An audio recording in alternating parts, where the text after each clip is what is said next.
अस्सलाम वालेकुम जी। सरदार भगत सिंह की हवेली देखने आए हैं। ये एक कमरा बना हुआ है जिसमें उनकी बहुत सारी यादें महफूज हैं। हारिस भट्ट साहब आए हैं सियालकोट से। ये सिटिंग रूम है। यहाँ पे बहुत सारी तस्वीरें हैं, यानी कि मेहमानों के बिठाने के लिए। इसके पीछे हवेली है।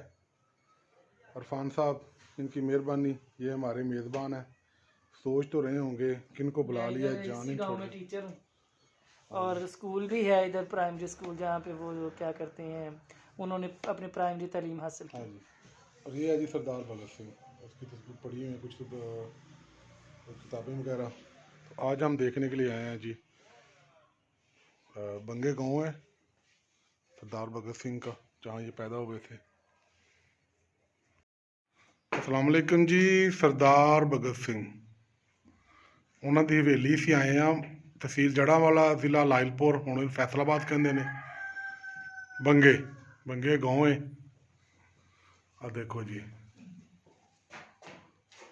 भगत सिंह की वालदा, भगत सिंह, उन्होंने बाप, दूसरे सारे लोग बिला इम्तियाज रंग व नस्ल व मजहब जेडे आज़ादी के हीरो ने। उन्होंने यादां चरखा चक्की